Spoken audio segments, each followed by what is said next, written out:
for the devil and Mr. O.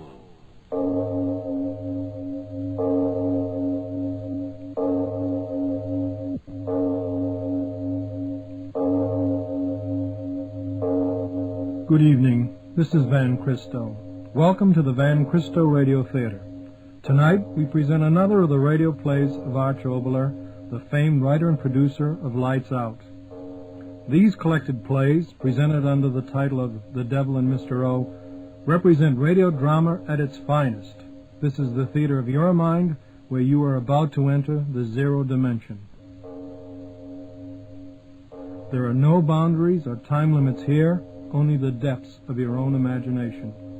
And now, to tell you about tonight's program, here is Mr. O. This is Mr. O, Arch Oboler. Have you ever wanted to turn time backwards to a pleasanter era, back to the days long before ticking atom bombs and air pollution and the inbred madness of our cities? Well, our story begins after a word from your announcer. The most natural... This is Mr. O again. Now picture this in your mind. We're in the Dordogne region in France. Beside a road shimmering in the heat of the midday sun stands a large, dusty limousine. The lid to the engine is open, and a begrimed little Frenchman tinkers with the mechanism. Within the car sits an Englishwoman, Kay Stanton by name. And next to her is Jim Brent, an American, a member of our own State Department's diplomatic corps. By the way, if you haven't turned out your lights yet, turn them out now and listen to Neanderthal.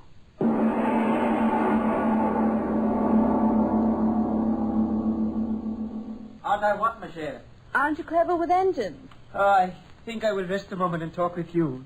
Oh, the sun. It is doing its best to fry the little brains I have left. Poor dear. Come on, get in. Jeffrey was worried about your ability to fix the engine. Most comfortable. You should try working with your hands, my dear Jeffrey. It gives one a most exquisite appreciation of the comforts of upholstered seats. Sorry I'm such a dud at machinery. Now, Jeffrey, don't be so stuffy. Claude's much too primeval in his ways to be subtle. He thought you ought to help fix the engine. He'd be shouting the fact at the top of his voice. Not at the top, my dear, but perhaps in a middle register. Oui, Kay, as usual you are right. I lack all knowledge of the diplomatic arts. If I do not like what a man is doing, I am forced to say so abruptly and completely.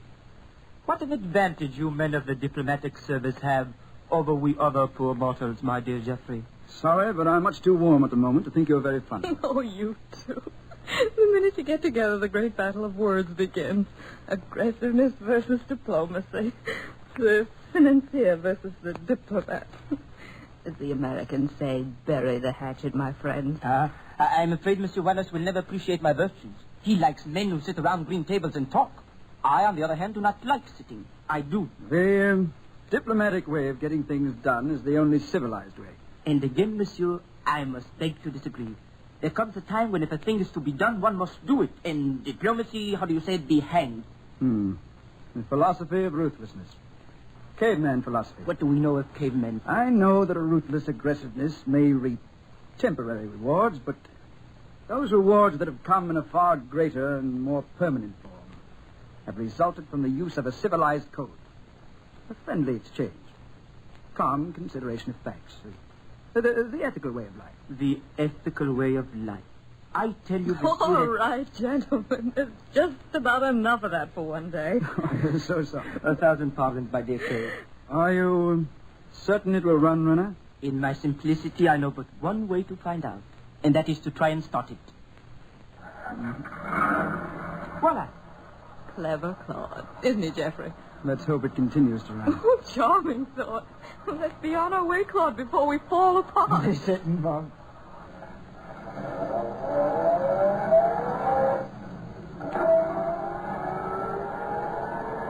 We're very late, Claude, so speed's the word. Right. The sooner we get out of this country, the better I like it. Why do you say that? Oh, I don't like this place. It gives me the chills. With the sun doing its best to parboil us, what are you talking about? I'm not talking of temperatures. I'm talking of atmosphere. These forests and hills. Whenever I travel through here, I feel as if I were passing through a place old beyond decay, but That is amazing. Hmm? What do you mean? Because what you say of this country we are passing through, you speak profound truth. Truth? We are at Le Moustier. Le Moustier? We. Does that mean nothing to you? Oh, nothing. Not to me either. Le Moustier, the Mysterian period, the dawn of mankind, the Neanderthal man. You mean here? We, here, in this country which you say is old beyond decay, were founded Neanderthaloid skeletons, what you call cavemen, men from the dawn of man's antiquity. Claude, are you serious? Some of the finest specimens of Neanderthaloid skeletons have been discovered in the caves right in this region. Really? It is unfortunate we are in such a hurry, or we could stop, perhaps, and see a few of the caves where the excavation have been made by the anthropologists. We haven't time for that sort of thing. I said as much. Claude. So I was saying, the anthropologists have found the most wonderful remains of this early species of man, who are said to be the source of the horrible ogres in our fairy tales. What are you talking about? Silly nonsense. Yes, Claude. How could anyone possibly know after 50,000 years what this Neanderthal caveman looked like? But that is simple. From the peculiarities of the skeletons that have been found, it is simple to reconstruct the physical appearance of the race. Really? I remember hearing the hands and feet were very large, the thigh bones curved so that the men walked like apes. Teeth and jaws were large, enormous brow ridges resulting in a fierce, horrible expression. How nice. Oh, Nana. They were men and not men. Horrible characters. Kay, would you mind telling your erudite friend to step on the accelerator? We've got to be at Monet within 2 hours. We'll never get there at the pace he's driving. And Kay, would you tell your impatient compatriot that I drive as fast and in a manner that pleases me alone? Would you tell him that? Claude, look out, the road's blocked. Don't swing your wheel, you fool! Here's something that's wrong. The cliff! Hey!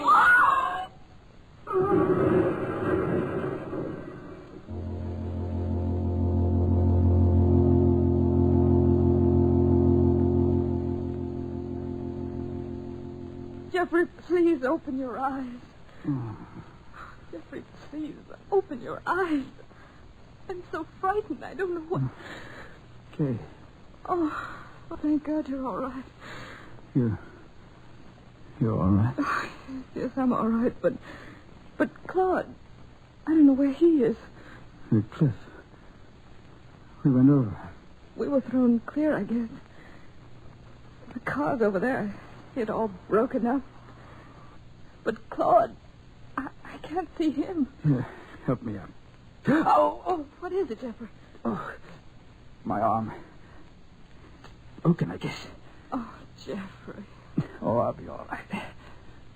Lucky to be alive. I don't understand going over that horrible cliff. And Claude... Back here, in the brush. Well, come ahead. Well, what's the matter? Are you hurt? My knee. Kay, are you all right? Oh, yes, Claire. All right, stay where you are. We'll come to you. We'll come to you. Don't move. Oh. Sorry, Claude. Got to get my knee bandaged. It is all right. A little pain is better than oblivion. Sorry I can't be of any help, old man. It's a blasted arm of mine. It is all right, my friend. Kay is doing excellently.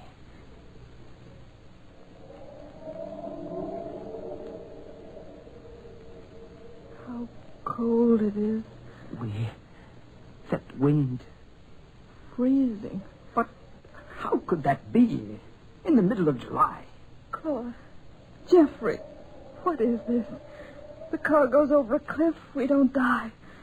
A warm, sunny day, and now suddenly it's like winter. What is this?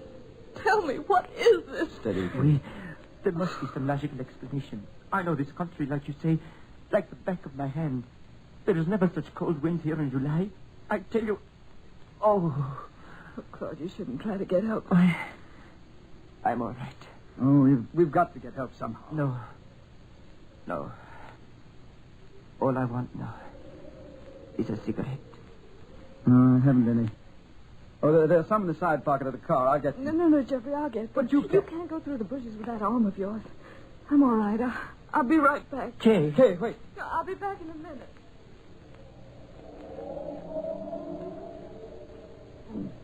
this infernal knee. Better sit quietly. Quietly. It is not in my nature to be quiet. A stick. Get me a stick. I'm not going to lie here the rest of my life. Get me a stick for a crutch and Wait a minute. But I tell you... Wait, I tell you. There's someone coming. Kay? No, the other direction. But I do not see. There, over there to the right. There, don't you see? The bushes are being pushed back. Yes, I see. Some peasant will give us assistance. Now everything will be all right. Of course. Ah, there we are. He's in the clearing. Now he... Oh. Who is that? Oh, no. Claude. Who? Am I mad? This cannot be. He's looking at me. God. Yes. But who? Who? You do not understand? Understand what? Talk up. Did you not see him as I saw him? The short, hairy, twisted body, the head thrust forward, the neck bent like an ape, those enormous brow ridges, the broad, flat nose. You did not recognize. Well. Once, in your own British Museum, I saw a reproduction of a man like that. Huh? But never did I think that I would see him in life. I tell you, speak. Who was he? Who? A man of the caves. A Neanderthal. Near? Are you insane? Why, the race is extinct 50,000 years. I tell you only what I saw, what I know. And I tell you you're mad. But you saw as I did. No. The thick, hairy body, the short, ape-like limbs, that misshapen face like something out of a nightmare. Yes, a nightmare of 50,000 years ago. A caveman comes out of the past. No, stop talking like that. It can't be, I tell you, it can't be. He's some madman wandering these forests, that's all. Why, cavemen died here 50,000 years ago. The past doesn't come back, I tell you it doesn't. Why? Claude. Eh? Kay. Oh. Kay, where are you? Kay, where are you? Kay! Answer. Kay!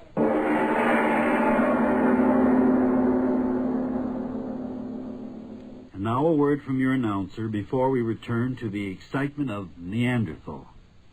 Today, you'll be glad you did. This is Mr. O once more.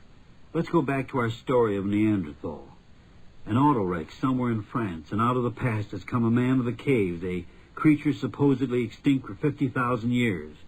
The Frenchman Claude believes that this has happened, but the American Jim Brent does not.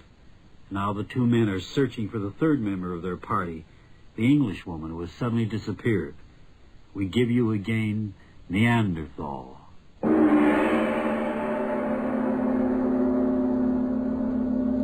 Well, it's nonsense, I tell you.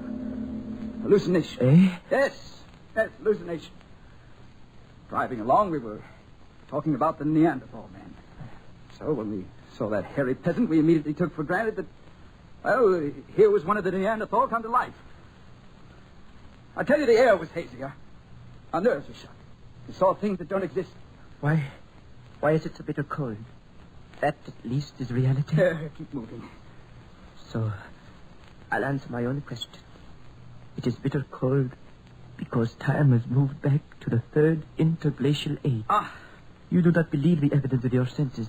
Yet perhaps you will believe that that is a campfire up ahead. It is a fire. Here, quickly, Renee. Oh, quickly, can't you hobble faster? Kay, we'll get who's ever there to help us find Kay. Come, hurry, Renee, hurry. It's the one we saw, all right. Keep your voice down. He will hear us. What manner of man is he? Time and time again I have told you. But he and all like him have been dead 50,000 years. You said that yourself. Dead don't come back to life.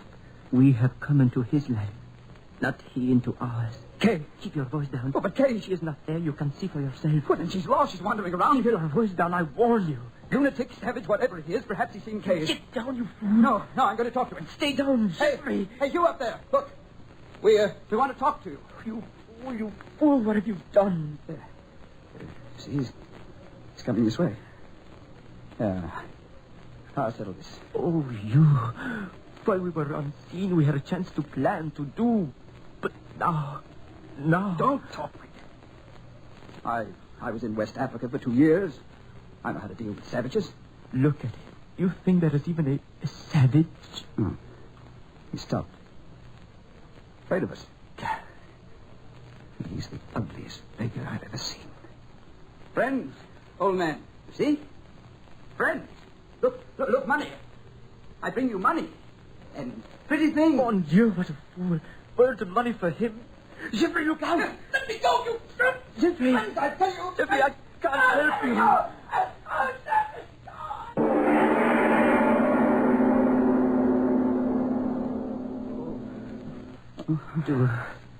Do not try to hold back your tears, my friend. That devil. I never realized before what pain the human mind could endure. But why did he do this to me? Why? Do you ask the wolf why it kills? Oh, killing would be one thing, but... Once I saw a gypsy break the wings of a wild bird. Oh, René. Oh. I never thought that the time would come in my life when I couldn't reason something out. But this is beyond reason. Thrown into a cave like a side of beef to wait. To wait for what? What? Oh, I only... Wait. What? Someone is coming. Ahead. I hear nothing. Listen. A woman. Kay. Catherine, is that you? Kay, answer. Oh, Jeffrey. Claude. Oh, Kay, you. Oh, Catherine, are you all right? Kay, where were you? No, you. Are both of you all right? Oh, we're all right. We don't matter. Are you all So right? dark in here. Are you all right? Tell me. Catherine, you. It is you that matters. What? No, listen. There's so little time. Eh? What? He's busy building up a fire. There's a chance if we run quickly. Run quickly. Yes, come. We're not at liberty to go, my dear. Why? A matter of broken bone. Oh, no. That is the way it is. Tell me what happened. Jeffrey, you. Claude, you. Tell me what happened to us. That old... Who is he? Is he really a Neanderthal? There is no doubt. But men like that have been dead for centuries. How did it happen? Why are we here? When the automobile went over the cliff, we went into another dimension of time. What? I don't understand. And I, too, understand little. But can it be that it bends in time or static things, that everything which occurs remains in existence as life moves on further along the corridor of time? Then you mean when the automobile went over the cliff, in some way we went back into time instead of forward? No, that's impossible. Things exist when they exist, not afterwards. No, there's a factual explanation to all this. Factual? Is not the pain of our bones fact enough? Is not... Wait. What is it? A chant of some sort. Why is he... What is he saying? What? The beginning of worship. A chant to the rising sun. What is happening to us? Only a few hours ago. So happy, the three of us. On our way to a party. Parties. Another age. We've got to do something. Strange. What? Only a few hours ago, I was the doer. And you, Jeffrey, the calm, poised diplomat of the green table. Stop talking nonsense. Huh? Listen. He's coming in here. For us? We've got to do something. Do you hear me? Do something. I won't die. I can't die. Do you hear me? Do something. I won't die like this. I can't. Jeffrey!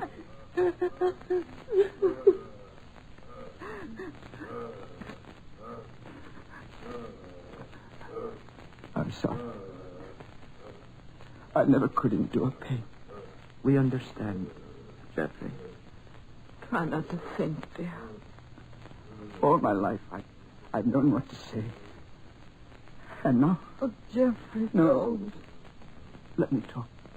While I can talk, I'm a man. And I won't be a man when he gets in here. If I had a gun.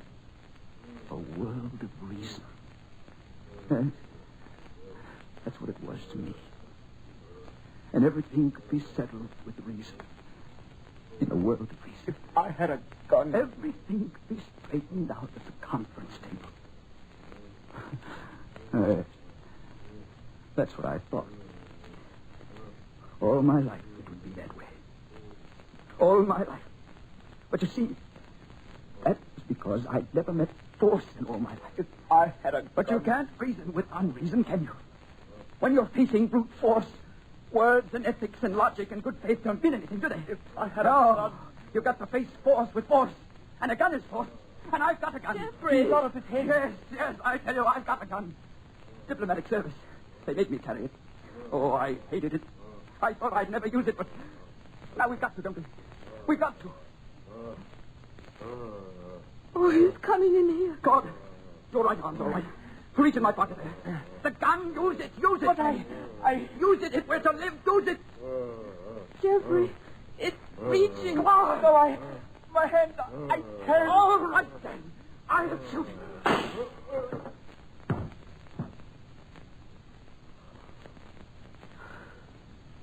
So, it's morning. Now, We go on living. Something may happen to return us to where we belong. I don't think so. Nor I.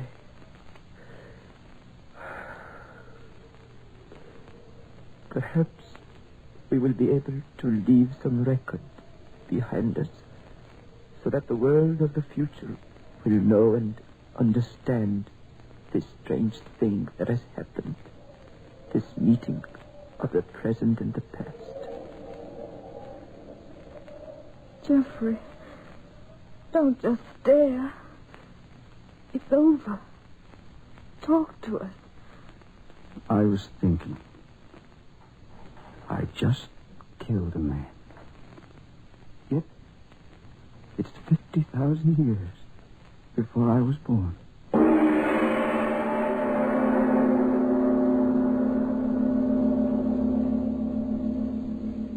Ladies and gentlemen, you have just heard a fantasy, just a story about a long time ago world where brute and unreasoning force were the order of the day and men were afraid until they found deep courage within themselves.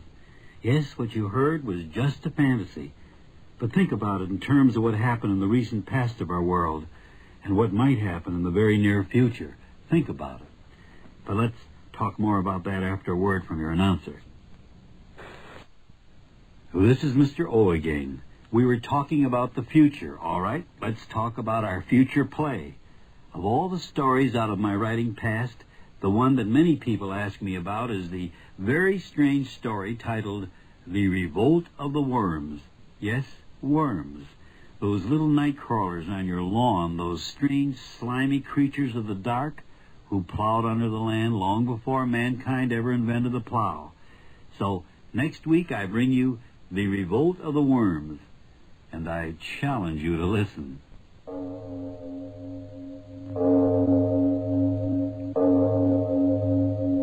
It is later than you think. That's our story for tonight.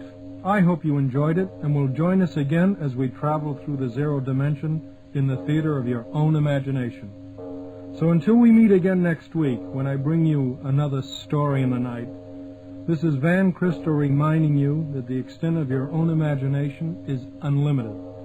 One purpose of these programs is to help you exercise those imaginative powers. I hope we've succeeded.